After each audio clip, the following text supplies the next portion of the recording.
Okay, my friends, here we are on the 4th of February 2026, and I'm going to take you on a little walk around my garden. You can see where we're at. I haven't done a lot.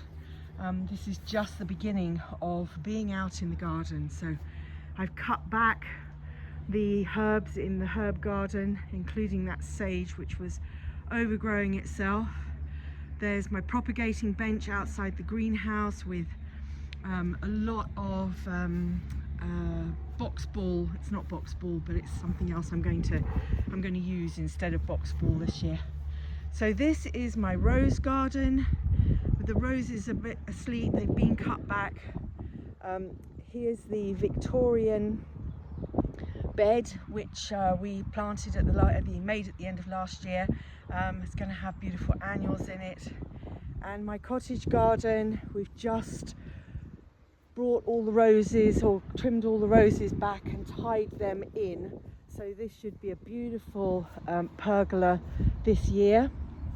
And up here is the circle garden, which has been now dug out. We're in the process of leveling it so that we can put a hard standing patio in there, and then the area around the edge is all going to be planted up.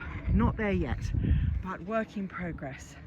You can see we've started to do some tidying up and trimmed back some of this coppice hazel, but again, I'm doing this mostly on my own. I have a little bit of help from a friend of mine, 3 hours a week. So yeah, she spurs me on and enthuses me, excites me and gets me going. So potting shed, vegetable garden, or at least a strawberry bed round here. This is my beautiful evergreen garden. Compost heaps are up there doing their composty things, and this is my evergreen garden, which again, a bit of a work in progress. Got this little camellia that's looking a little bit sad at the moment, but I'm going to try and get it into a pot. I think she's not happy in the soil. My seating area, my pots up here have hostas growing in them. They are starting to come through, but it's a little bit early yet for them. So this is the top edge of the evergreen garden.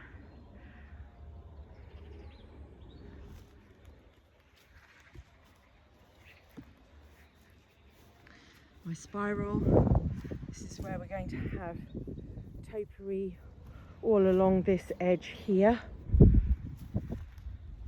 That's some of the places, some of the plants in place. And then back to the potting shed.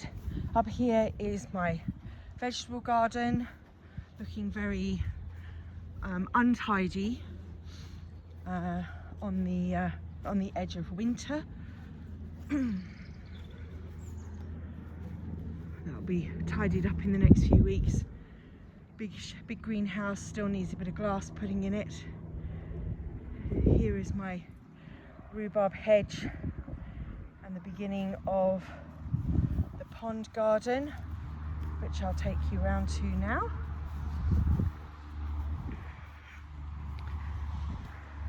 Again, this is all been left, but it's this should be a wood chip path, and it's got very dug up by the moles, and it is looking sad and untidy, but I generally leave things over winter so that the bugs and slugs and ladybirds have somewhere to hide and shelter. Pond looking very full. My beautiful pond goddess asleep there.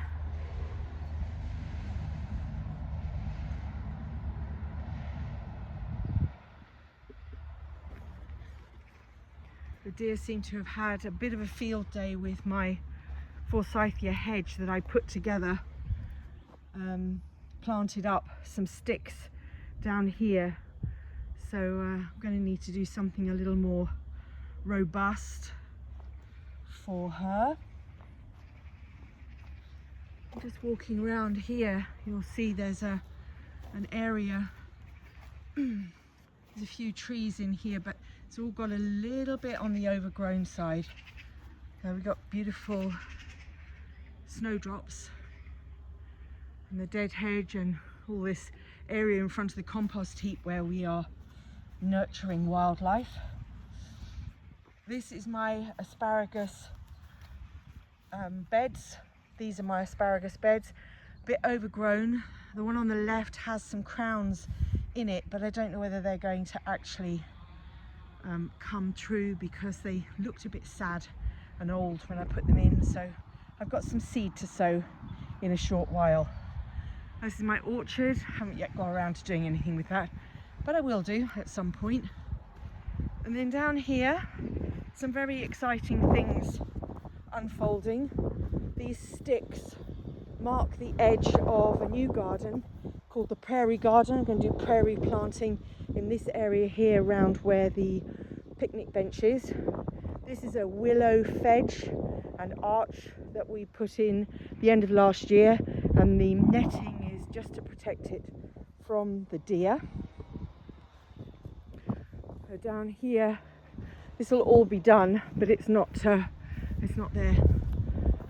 yet, because we've got another project that I'm taking care of first, and it is this one, the beautiful circle garden.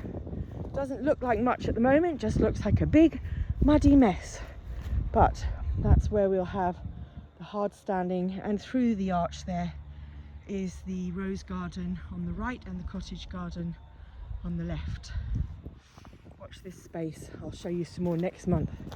And then up here is the butterfly bed, which again is just having a nice sleep right now. We put in here several varieties of tulips, and I'm hoping that those will come up. But we do have a little something digging in here. It's quite a big something actually. Possibly a fox, maybe a rabbit or two, who knows. But anyway, this is the butterfly bed, which is sleeping at the moment. I hope you can see my butterfly through there, and the colours show up in the video. She's a stained glass panel that I made with a friend of mine last year, and I just love it. And finally, around here, I can't leave you this tour without showing you this bed, which at this time of year is full of, or at least it's growing with these beautiful hellebores. I do love hellebores, and my little gnome looking after them.